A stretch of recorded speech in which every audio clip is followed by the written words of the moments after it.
Voafidy androany ireo mpikambana roa eo anivon'ny fitsarana avo momba lalam-pandrenana avy amin'ny antenimiran-droolona sy ny antenimiram-pirenena. Lavon'ny Covid-19 izy samy hira benirainy, mpanakanto, temy zava-maneno ary olony serasera nananana izy azy teto amin'ny firenena. Ripaka noho ny alatra vy ny akamaroan'ireo bizo amin'ny lalam-pirenena fahaenina manginy fotsiny ny alatra vy amin'ireo tetezana lalovana. Santionam-baovao televisiona malagasy atolotry irainina Ravoloa.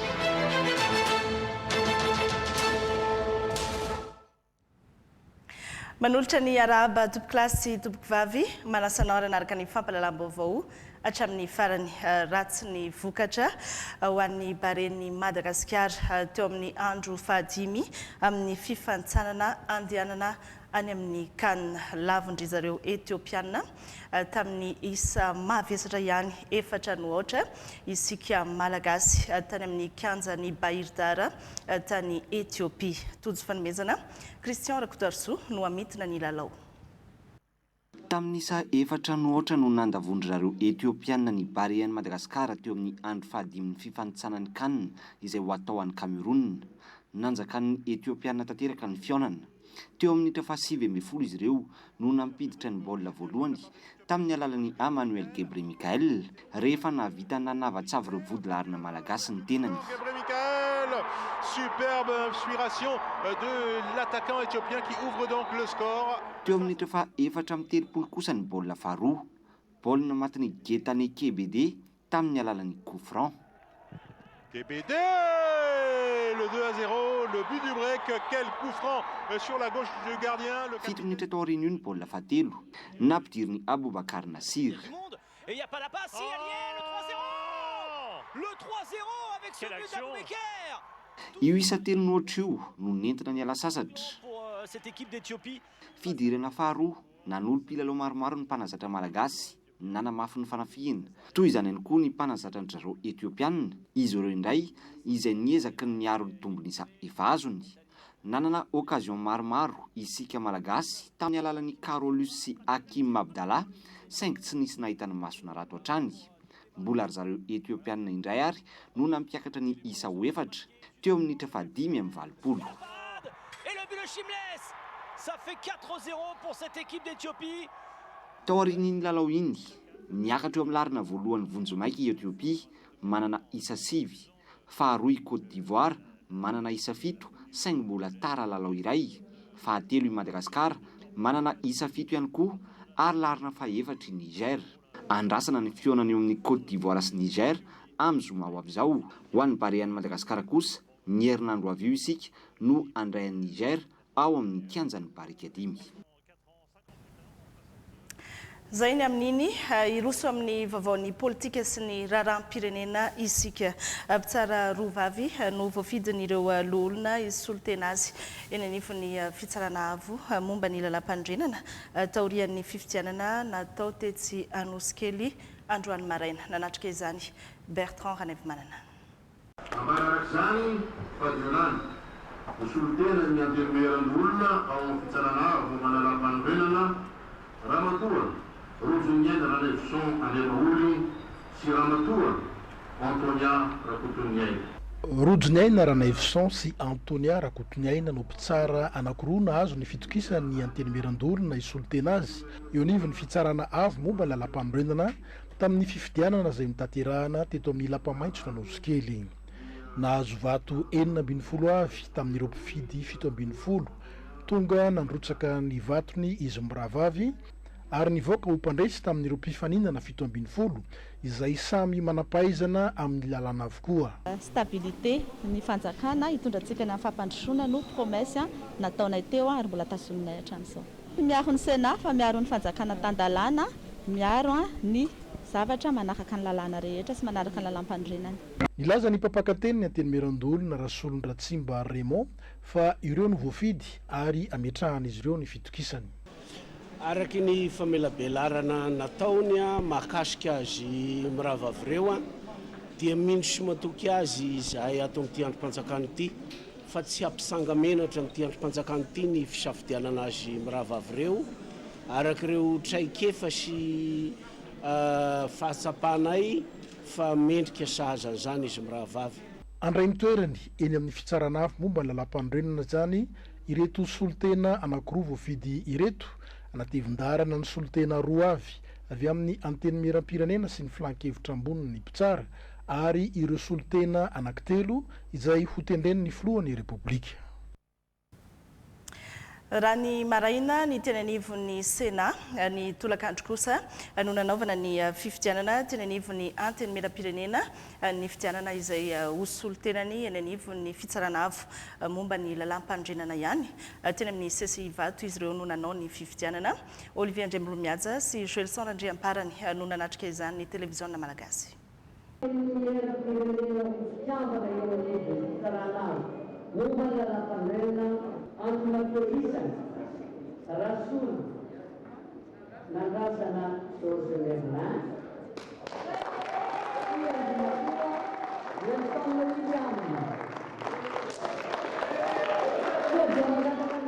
Araka izany dia Andriamatoa Rasolonandrasana Georges Merlin izay nahazo vato raika amin'ny fitopolo na ran'Andriamatoa Noelson William izay nahazo vato 20 tamin'ireo solombavam-bahoaka 770 tonga nandatsabato no voafidy hisy olon-tenany avy eo anivony aty amin'ny era-pirenena handrafitra ny mpikambana ao anatin'ny fitsarana avo momba ny lalam-panorenana. Izy mirahalahy izay samy mpitsara na mazistra ary efa samy mitazona andraikitra ambony teto amin'ny firenena. Raha tsy aivina dia misy 20 ireo nanatitra ny tontataratasiny hilatsaka hofidiana hisy olon-tenany aty amin'ny era-pirenena ka ny 7 mianadahy no voatazona niatrika ny latsabato teto amin'ny CCI Vato.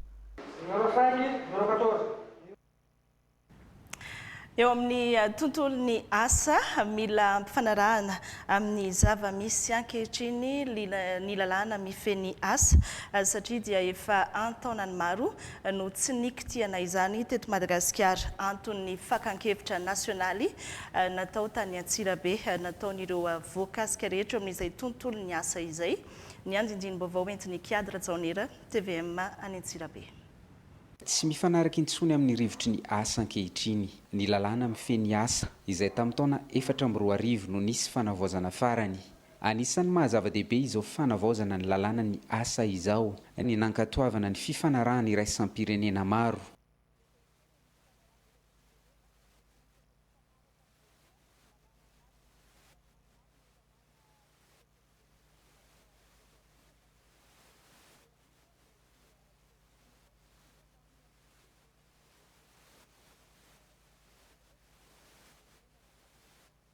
Maray anjara amin'ity fankan-kevitra nasionaly eto Antsirabe ity ny fivondronan'ny mpampiasa, ny mpiasa ary ny fanjakana mba hisiany ny fiarahamonina mirindra eo amin'ny tontolon'ny asa araky ny filamatry ny OIT. Notre soutien concerne justement ny tansorokara teknika no anjara birikin'ny OIT manana manam-pahaizana manokana mahakasika ny fanavaozana ny lalàna mifeny asa izahay any Pretoria sy any Genève izany indrindra no hanomezana hitanana ny ministeran'ny asa mba hahatonga ny lalàna mifeny asa eto Madagasikara hifanaraka amin'ny zava-misy ankehitriny.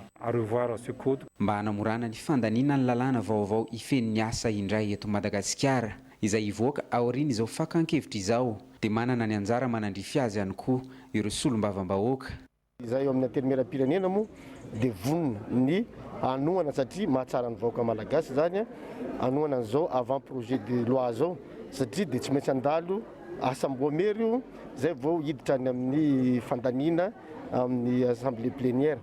Andrasan'ny mpiasa ao anatin'ny lalàna vaovao ny fampiarana tanteraka izany ka mba tsy ho lalàna antsoratra fotsiny ihany.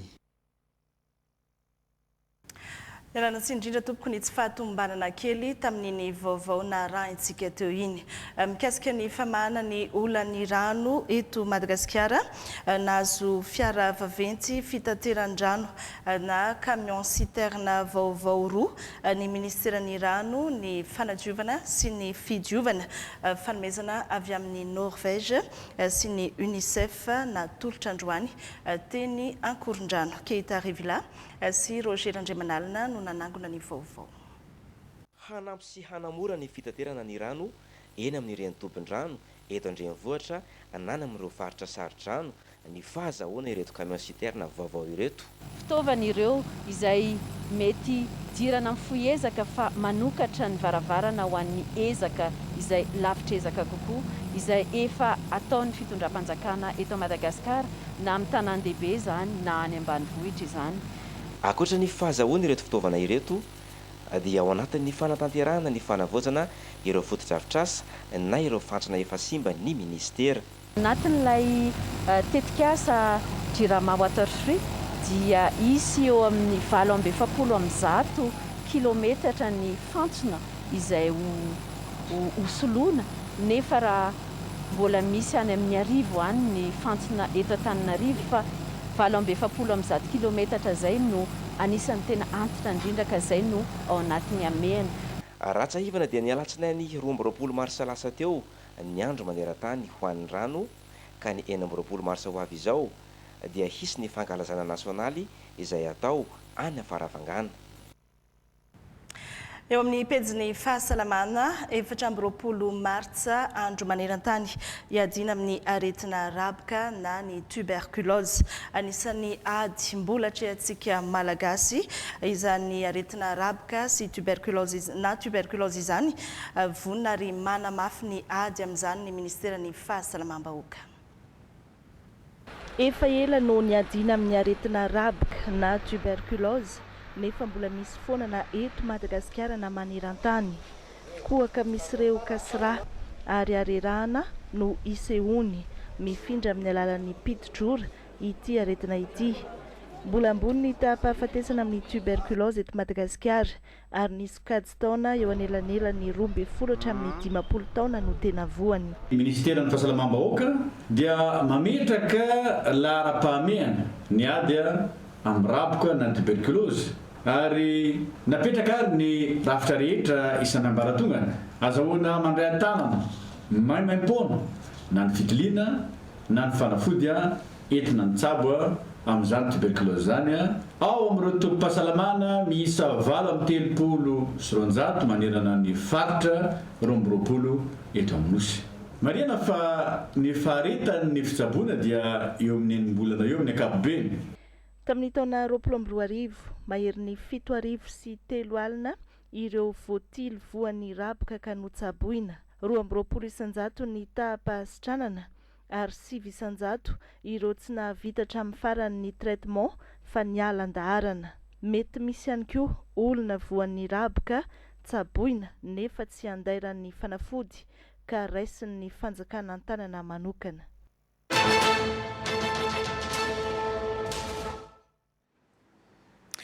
Ijanona amin'izay resaka fahasalamana izay ihany isika ato anatin'ny tapany faharoa amin'ny fampahalalam-baovao ny fivoaran'ny antotanisa amin'ny coronavirus eto Madagasikara omaly 13 martsa 2022 ireo tranga vaovao 170 ireo sitrana ary 2 no nodimandry fitiliana 10 no natao nahitana ireo tranga 270 tranga vaovao ireo. Eo anatrehan'izao tampody faharoa na ny deuxième vague amin'ny Covid-19 eto Madagasikara izao indrindra dia marihina trano fa efa azo antsoina amin'ny fotoana rehetra ny laharan-tarby 914 raha misy soritra-retina na tranga mampiaya amin'ny Covid-19. Ireo antso rehetra izay voarain'ny brigade d'intervention spéciale na ny BIS Covid-19 dia anomezana ireo mpitsabo miaramila torolalana sy toromarika avy hatrany ho an'ireo miantso afaka maka ireo marary sy mitondra azy ireny eny amin'ny hôpitaly ihany koa ny miaramila fiara-miasan'ny ministeran'ny postra sy ny fifandraisan-davitra ary ny atao arakajy mirindra miaraka amin'ny ministeran'ny fiarovam-pirenena ny Orange sy ny Web Help no nametrahana izany BIS sy ny laharan-tarby 914 izany. manodidina izay covid-19 izay ihany lavonyity aretina ity ny andrarezin'ny zavakanto malagasy Samira Benirainy, mpitendry violon izay mandravaka ny hira malaza ny tarika lolo sy ny tariny izy, ingénieur de son ny andraikitra ny studio d'enregistrement AS Production izay trano fandraisam-peo ny hiran'ny mpanakanto maro samihafa ihany koa, sangany tamin'ny fampiofanana teknisianina amin'ny radio maro eto Madagasikara ary efa talen'ny Omda, efa talen'ny kabinetra tamin'ny andron'ny tsy lavina Ralaindimby ihany koa izy, nisahana andraikitra maro samihafa teo anivon'ny ministeran'ny serasera sy ny kolotsaina ihany koa ary nianatra momba ny sosiolojia, hoarahintsika vetivety ny santunany amin'ny sanganasany.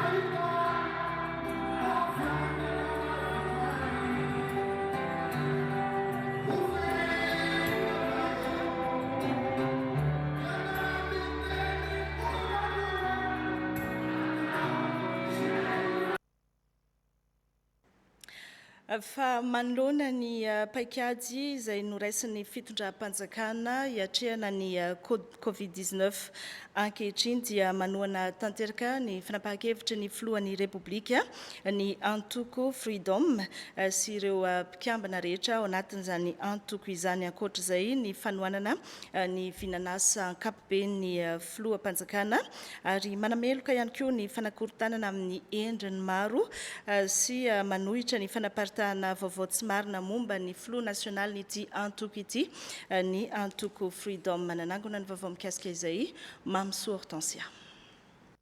Sekeny antoko social demokraty Freedom ny fanenjena ny filoha nasionaly ny antoko amin'ny endrika tsy ara-dalàna. Manameloka ny fanakorontanana amin'ny endriny maro koa izy ireo, indrindra ny fanaparitahana vaovao tsy mari-potitra miendrika fanaratsiana imason'ny mpiaramonina.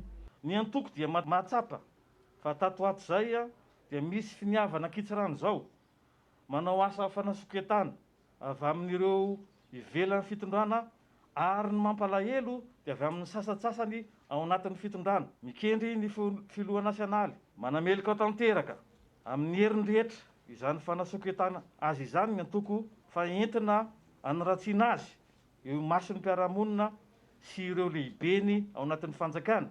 Tohina ny antoko manoloana ireo fanenjehana manokana ny filoha nasionaly, ratsindrina ireo fomba fiasa misy ny serasera sy ny kolotsaina izay mifanaraka tanteraka ny fitsipika ara-etika sy arakasa, nanaovany sonity eo anatrehan'ireo lehibeny, nandrisy ny fanendrena azy sy ny tazomana azy hatrany ao anatin'ny gouvernemanta nandritra izay 2 taona ny tantaniny izay. Raha matoa minisitra dia tsy nandray tombotsoa manokana tsy ara-draviny amin'io andraikin'io, tsy manana orinasa na mivantana na ankolaka na azo asa ao anatin'ny tsenam-barotra ny fanjakana. Mirotsaka an-tsehatra sy maneho firaisan-kina tanteraka amin'ny vahoaka malagasy amin'ny fiatrenany andiany faharoa amin'ny covid-19 ny antoko Freedom, manohana trano ny fanapahan-kevitry ny fitondram-panjakana amin'ny paikady hatrehana izany hiarovana ny fahasalaman'ny rehetra. Ny antoko dia miombon-kevitra tanteraka amin'ny fanambaran'ny filohan'ny Repoblika mahakasika ny paikady hiatrehana ny coronavirus ary midera ny fahamelohan'ny filoham-pirenena amin'ny fandinihana lalina ny momba ny vaksiny fanefitra entina miady amin'ny covid, manohana trano ihany koa ny antoko amin'izay ezaka rehetra amin'ny fampahafantarana ny fisorohana io areti-mandozy io areti-mifindra, indrindra ny fanapariana ny tambavy CVO ary ny fanafody CVO plus izay efa nahita ambokatsoa teto amin'ny firenena. No amafisina ireo tsoa-kevitra tapaka tamin'ny Kongresy Nasionaly izay nataon'izy ireo tamin'ny 5 Febroary 2022 teo teny Ambatomirahavavy, tafiditra ao anatiny ny vinanasa fampandrosoana ny firenena imasoa ny fitondram-panjakana ankehitriny. Omaly nisy ny fifanaovantsy ny mpiara-miasa teo amin'ny foibe mpitantanana ny ETRA sy ny syndicat des professionnels des mines antony zany ny anamorany ny fanjakana ny fandoava-ketra tambatra izay nisy olana ny fanefana azy tamin'ny taondasa noho ny Covid-19. Vola Rafarasoa sy Jacques Kotomanga no nanangona ny vaovao. Mba ampitomboina ny vola miditra ao amin'ny kitapom-bolam-panjakana dia ho ampidirina ao amin'ny sehatry ny ara-dalàna avokoa ireo mpitrandraka renan-kibon-tany miisa iray tapitrisa mahery mivondrona ao amin'ny Saint-Pro-Minmad na ny syndicat-ny mpitrandraka matianina eto Madagasikara anamora amin'ny fikarakarana ny taratasy ahafahan'izy ireo mandohetra isan-taona ny foibe mpitantanana ny ETRA. Zava-dehibe tokoa zany satria ny ankamaroan'ireo dia mandoa hetra tambatra. Ary fantatsika moa zany fa ny hetra tambatra zany dia natokana amin'ny ankapobeny ho an'ireo commune izay misy an'ilay fitrandrahana. Ampitomboana ihany koa zany ny vola miditra sy ny isan'ireo mpandohetra. Izahay ihany koa amin'ny foibe mpitantanana ankapobeny hetra zany dia manamora an'ilay izy amin'ny alalany ireo taratasy ilaina dia ny karapanondrom-pirenena ny certificat de résidence. Ihany koa zany fahazahoan-dalana izay avoaka ny ministère-ny mine. Ireo taratasy anankitelo ireo dia fahazahoantsika manome ny karatsy n'ireo mpandohetra ho an'ny mpitrandraka ny arena an-kibon-tany. Ho atao fanohitry ny fampandrosoana hamorona asa maro ao aorian'ny Covid-19, iantoka ihany koa ny fanarenana ny toe-karem-pirenena ny sehatry ny arena an-kibon-tany izay no anisan'ny tanjon'ny fiaraha-miasa. 3 taona lasa zay teo amin'iray tapitrisa mahery eo ny mpikambana dia manendrika eo amin'ny 2 tapitrisa zay amin'ity fiscalité ity izay moa zany fanambiny mainay ny ministère-ny budget sy ny impôt mba mpiakatra an'ilay tahan'ny fifampidiram-bola amin'ny toe-karena ny fitantanam-bola.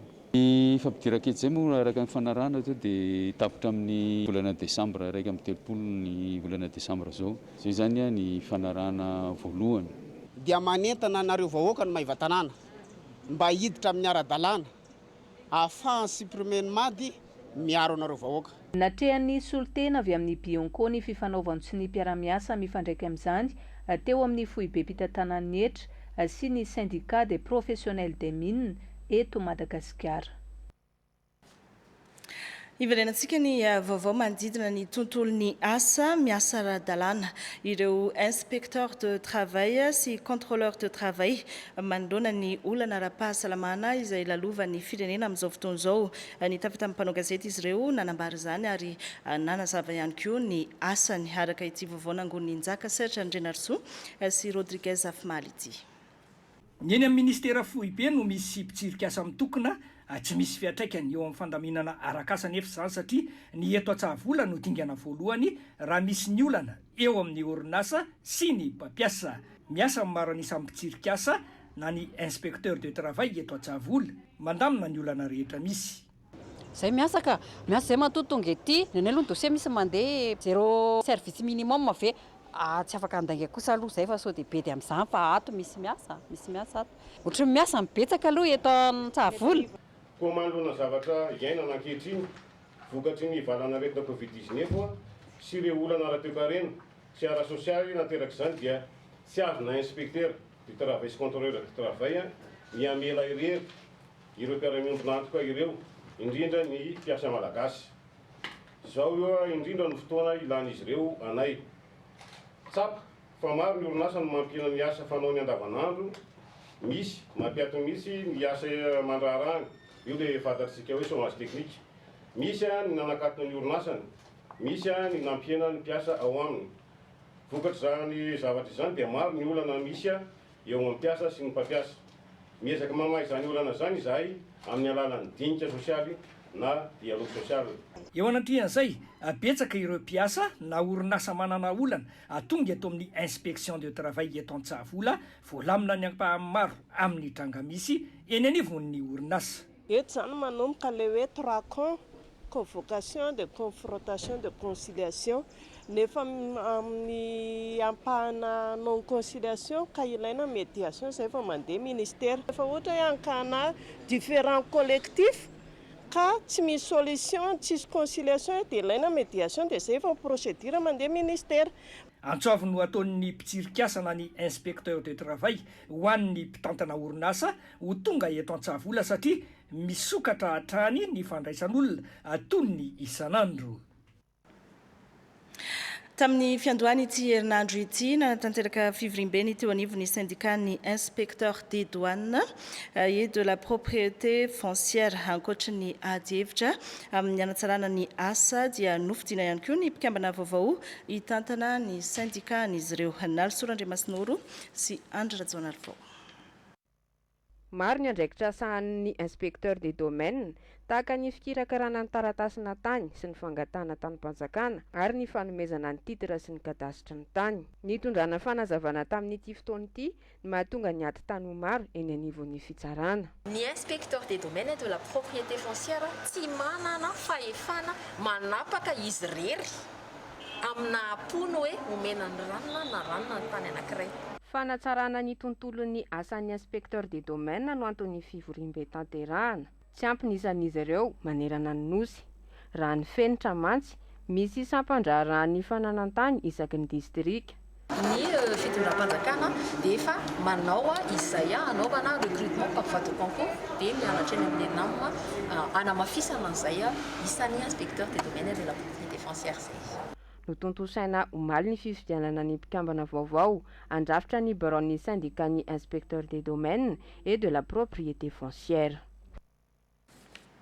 Eo anivon'ny foloalindahy malagasy tsy maintsy miofana eny amin'ny sekoly eta-major ireo manamboninahitra te hitazona andraikitra ambony. Eo anivon'ny tafika malagasy nanomboka tamin'ity herinandro ity ny taom-pianarana andiany fa 7 Griffin Bakoliniaina no hitondra ny vaovao mikasika izay tafika malagasy izay. Natao anatevenana ny fahalalana sy fahaiza-manao an'ireo manamboninahitra ho lasa tompon'andraikitra mpitarika ny sekoly ny eta-major. Ty zany no sekoly eto Madagasikara ambony indrindra natokana ho an'ny manamboninahitra ambony ahafahany miasa eo nivon'ny eta-major. Ny volavolaina amin'izany izy ireo dia afaka miasa eo nivon'ireo eta-major efatra ary koa any amin'ny ministeran'ny fiarovam-pirenena. Dia hita taratra ny kosa zao fa dia mandeha mendalana amin'ilay rafitra ny hoe fanovandrafitra ny fanavaozana ety amin'ny sekoly satria ireo mpianatra manamboninahitra ireo zany no hiasa amin'ireny chaîne opérationnelle sy chaîne organisée ireny. Andrianifa 7 no manaraka fiofanana amin'izao fotoana izao, misy 5 ireo izay nahafeny fepetra. Nanolotra fitaovana informatika ho azy ireo ny gouvernement français tamin'ny alalan'ny attaché de défense miasa eto Madagasikara, mariky ny fiara-miasa matotra eo amin'ny tany rotonta. Raha solosaina isaky ny mpiofana kosa avy amin'ny lehibe ny eta-major ny ireo tafika.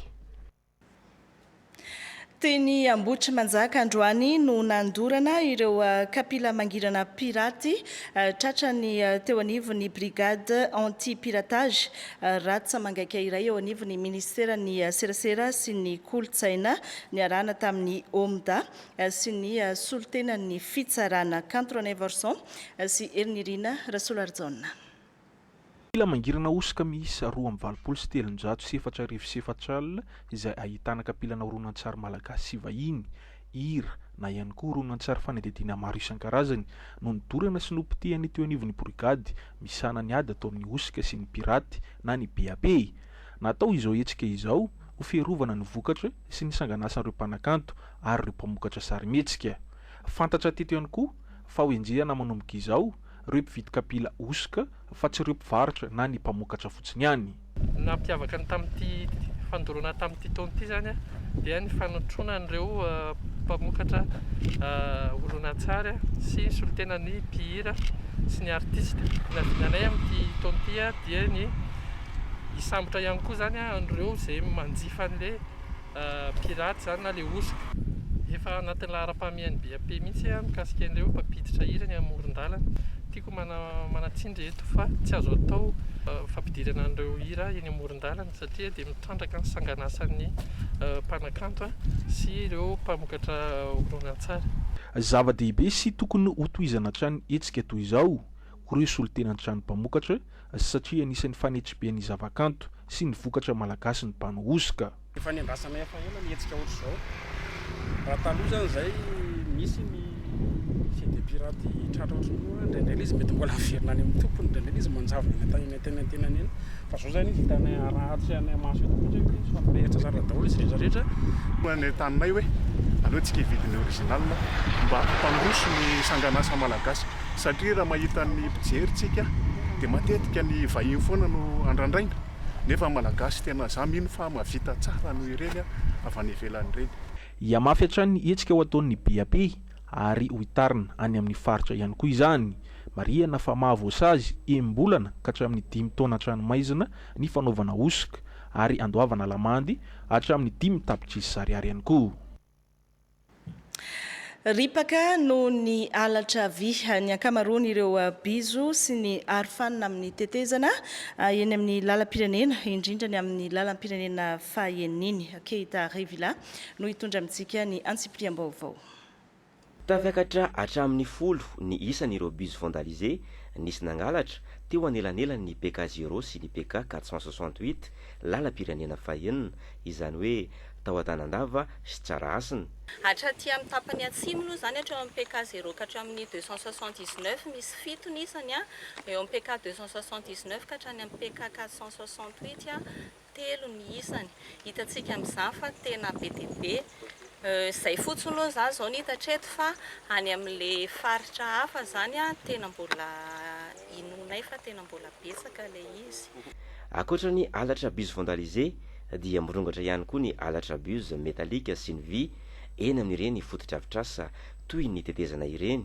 Hitantsika eto amin'ity tetezana ity zao fa no niatraketraky ny sika mpampiasa ny lalana sy ny vahoaka dia lasa misy mangalatra daholo ny garde corps amin'ilay fotodrafitrasa rehetrarehetra. Hitantsika nefa fa lalana eto amin'ny lalam-pirenena fahaenina amin'izao dia tena simba tanteraka. Raha ohatra zany ka vola tokony hanamboarana an'ilay lalana dia lasa mivadika any amin'ilay fiarovana an'ilay fotodrafitrasa indray ilay izy angalarintsika. Nanao antsoavy teto ny ministry ny fanajariana ny tany sy ny asa vaventy mba handray ny fepetra manoloana ny zava-misy ireo manam-pahefana anantoerana. Miteraka olana goavana ho an'ireo mpampiasa lalana ny fahatapahan'ny lalana ao Ampasikely PK 29 plus 500 amin'ny lalam-pirenena 3A nandraindraikitra vetrany ny faritra Alaotra Mangoro sy ny manam-pahefana any an-toerana. Miora Vatso TVM any Alaotra Mangoro. Tapaka nandritra ny andro vitsivitsy ny lalana teto Ampasikely PK 29 plus 500 atao anatin'ny RN 3A misedra fahasahiranana noho izany ireo mpitatitra. Zay zao rehefa androandro zao zany androany androandro miampy ny androany zany androandro zay nefa teto dia le lalana mera moa zany isorana anazy efa mba miezaka be kosa le mera teto hatramin'izay izy zany tena tsy nisaraka tamin'ny olona mihitsy fa dia mba nanampy anay teto foana. Manoloana ny fahasahiranana tsy nitazapotsiny na dia anjaran'ny ministeran'ny asa vaventy aza ny fanamboarana ny lalam-pirenena fa nanao asa vonjy-maika izay ahafahan'ny fiara-miampita ny faritra Alaotra Mangoro no sady nanao antsoavy tamin'ireo mpandraharaha ka isan'ny namaly avy hatrany lolo Madagasikara teo aloha. Rehefa naheno ny olana mahazo ny lalana aty Ampasikely zay tsy lasa mampisaraka ny any amin'ny distrikna Ambatomazaka sy mamparafara vola dia nanampy izahay rehefa hita fa mila fanampiana faritra dia natao amin'ny kitsipo zany mba ahafana fanampy satria zay zavatra lehibe. Araka ny toromarika zay nomeny monsieur le gouverneur dia nandray andraikitra mifanamboarana amin'izao lalana zay tapaka eto Ampasikely zao. Ny andraikitry ny faritra moa amin'izy ity dia fanaovana ny travaux d'urgence dia isorana be dia be ry zareo mpandraharaha amin'ny anaran'ny monsieur le sénateur monsieur Daimoun tena afantaran'olona azy eo ihany koa ny Jouvena zay nandray nandraikitra isorana be dia be zareo. Olana ho an'ity lalana ity ny fasimbany fotodrafitra saram-pambolena eto amin'ny barazan'ny Betsomangana zay araka ny fantatra aloha dia efa tsy maintsy amboarin'ny fitondram-panjakana. Efa nisy ny fasimbana teo aloha teto amin'ny PK 29 efa nanao ezaka goavana ny faritra ary fasimbana hafa indray ity eto amin'ny PK 29 plus 500 ity zay samy eto amin'ny commune ambanivohitra Ampasikely distrikna Parafaravola ihany. Ako ny fiofanana nomena ireo renim-pianakaviana manantena tany farafangana mba hananan'izy ireo fivelomana maharitra. Ny andindiny-baovao entin'ny Juliana Valeria TVM any farafangana. mba hananana ireo renim-pianakaviana manantena asa fivelomana maharitra sy alana amin'ny fitadiavan'asa esiaroa apetraka ny paikady amin'ny alalan'ny fanomezana tohany amin'ny fampandrosoana ny tenany manokana ny toe-tsaina mampandraharaha ary ny famoronana asa. Vehivavy visivisy eto farafangana no misitraka izany. Vehivavy aloha ny sibona amin'ity zany amin'ny tosika an'ireo vehivavy indrindra ireo vehivavy manantena izany hoe mananjanaka mamelona irerin'ny zanany dia reny no siblena zany ny formena tamin'ity ao anatin'izao projet pilote zao. Tanjonay koa amin'ity projet ity dia amin'ny faran'izao formation zao zany capable tsara ilay olona la mère célibataire zany manana projet ahafahany hoentiny mitady financement satria tsy maintsy mila financement raha te hiasa tena zany. Azaka tena ireto renim-pianakaviana manantena ireto ka afaka anangana orinasa ho an'ny tenany. Faly moa zahay mère célibataire satria nahazo fiofanana ahafahanay mamelo tena mamelona ny zanakay amin'ny alalan'ny projet zay hoasangana tsy ho ela. Vehivavy miisa 20 izay mahafeny ny fepetra no omena fiofanana eto mandritra ny 4 andro. Misy ihany koa ny fanomezana mari-pakasitrahana sy fanohanana ireo 3 voalohany tsara tetikasa avy amin'ny ministera ny asa-panjakana, ny fampananana asa ary ny lalàna sosialy. Namoaka tatitra ny amin'ny zava-misy momba ny olany rano manerana izao tontolo zao ny firenena mikambana fantatra tamin'izany fa tsy eto Madagasikara irery no misedra olana ara-drano ary miteraka ady mihitsy azy izy io indrindra any amin'ireo firenena izay manamorona renirano imbonana tahaka ny reniranon'ny Nil hitambaran'ny Ethiopie sy Égypte ary Soudan. Nalsorandremasinoro. Près d'un quart de la population mondiale se trouve en situation de stress hydrique. Miainao anatin'ny tsy fampindrano ny ampaefatra ny mponina manerana izao tontolo izao. Be dia be ny fampiasana rano ataon'ny olombelona miampy ny haitany no maharitra ny tahirin'ny ranomamy maniry tany. Mihahay ny tany any amin'ireo toerana feno rano fahiny tahaka ny eto Andalozia Espagne izay tany tena namokatra. Miteraka ady eo amin'ny firenena mifanakaiky ihany koa ny fitantanana rano. Anisan'izany ny reniranon'ny Nil mamatsy firenena ampolony any Afrika Atsinanana. Miteraka olana ara-drano ny fananganan'ny Ethiopie ny toha-dranon'ny Nil. Etsy andanin'izay ny fitantanana ny reniranon'ny Jordan, ifandrotean'ny Liban, Israel, Syrie sy Jordanie. Maro amin'ireo tanàna lehibe manerana izao tontolo izao, Rome, Los Angeles, Le Cap no iaran'ny haintany tato anatin'ny taona maromaro. 900 tapitrisa sy 3 miliara ny olona miaina any amin'ny toerana sarodrano amin'izao fotoana izao raha ny tatitra navoakan'ny firenena mikambana. Mifandraika amin'izay resaka rano izay ihany ny fiarovana ny tontolo iainana fikambanana sy ONG ary solotena pokon'olona avy ny fotony no niara Nikaondo amin'ny fametrahana lalàna manome andraikitra bebe kokoa ny fokon'olona amin'izay fiarovana ny tontolo iainana izay Lemana Élysée. Antoka amin'ny fampahombiazana ny fiarovana ny tontolo iainana sy arena voajanahary eto amintsika ny hisiny lalàna mametraka ny hasin'ny fokon'olona eny anivon'ny fiarahamonina. Ny lalàna amin'izao zany tsy mametraka amin'ny fokon'olona mihitsy amin'izay le personnalité morale indray dia voatery sahirana be izay ato mitady lalana hoe ahoana moa zany ny ampandraisana anjara azy indray sakana be io na ny mitany pokon'olona azy tsy voary koa le tany honena sy velomany akotra n'le tsy miaro ny tontolo iainana any zany le tena olana goava. Madagasikara dia nankatoa ny fifanarahana iraisam-pirenena mikasika ny fitantanana ifotony ny arena voajanahary ao anatin'ny fanajana ny fomba fiainana nentim-paharazana faritan'ny fifanarahana Aichi 2020.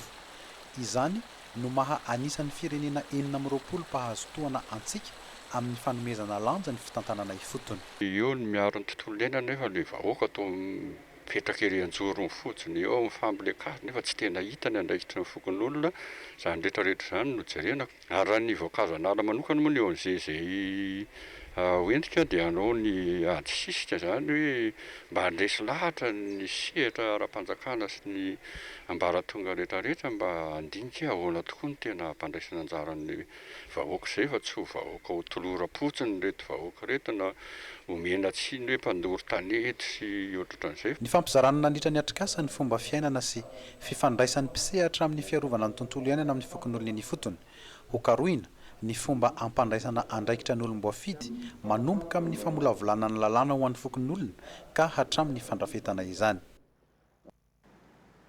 Ny farana androany ny fivoriana tsy ara-potoana voalohany ho an'ny CFM nandiniana ireo fangatahana fanonerana amin'ny fahavoazana arakasa sy ny mikasika ny raharaham-pirenena nandritra ny ray volana. Mamso Hortensia no hitondra ny antsipriam-baovao. Fangatahana fanonerana tamin'ny fahavoazana arakasa 12 tamin'ny fanapahan-kevitra 17 ny raisina no nekeny ireo vao miera telo mandrafitra ny CFM nandritra ny fivoriana voalohany raha 5 kosa no nilavina. Tapaka fahotoizana kosa ny fananganana ny sehatra ifampiresahana ahafahana miroso amin'ny fitsinjaram-pahefana tena izy andraisan'ny rehetra anjara amin'ny raharaham-pirenena. Ankoatra ireo teboka maro izay nodiniana nandritra ity fivoriana tsy ara-potoana voalohany ity. Tsara mpitsaivina ihany koa ireo teboka lehibe nodiniana tsy nandraisana fanapahan-kevitra. Ohatra ny kere, ankoatra ny vonjorano vaky vasy tsindretsetretra, dilaina ny fametrahana rafitra sy fotodrafitrasa maharitra ary ny ady etao dia tokony fanaraka amin'ny fotom-pisaina sy fomba amampanao any an-toerana. Ny université famerenana ny asa université izay lasa fitaovana politika kanefa fitoerana fibeazana sy fanabeazana ny olona nitondra firenena rapitso. Natao vaindondra raha nandritra ity fivoriana tsy ara-potoana voalohany ity ny fanantonana ireo ankolafikery samihafa mba hisiany fitoniana sy soroana ny mety ififandonana isy eo amin'ny samy mpiray tanindrazana.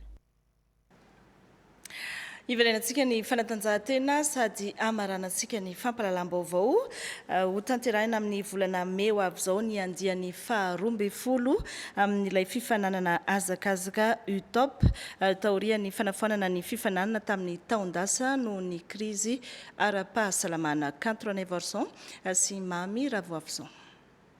Ny fahafito, fahavalo ary ny fahasiviny volana May ho avy izao no anatotosana ny andiany faha-12 amin'ny UTOP na ny Ultrel des Hauts Plateaux.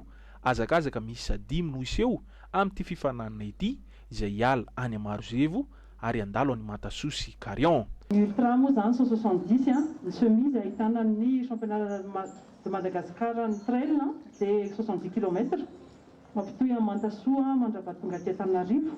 Dia ny tirel izay niova kely amin'ity taona ity satria 530 km izy raha 30 km izy isan-taona. Dia manaraka an'izay dia ny fanorenana 10 km ary ny zazatrel dia 6 km. Nambaran'ireo mpikarakara ihany koa fa ho amafisana hatrany ny fanajana ny fepetra ara-pahasalamana mandritra ity hetsika ity. Ny masque dia obligatoire au départ passage ny PC rehetrarehetra dia amin'ny arrivée.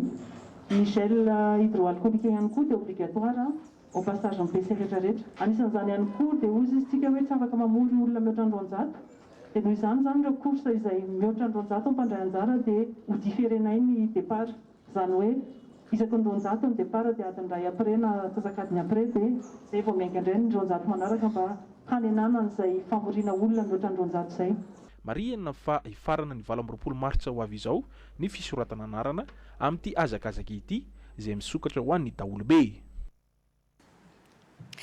Isoraka nao ary nanaraka hatramin'ny farany ny fampalalam-baovao ankasitrana ihany koa ny ekipa rehetra ny aranana tontosa mametraka ny veloma mandra-piona mirary soa ary tompoko lasy tompoko vavy.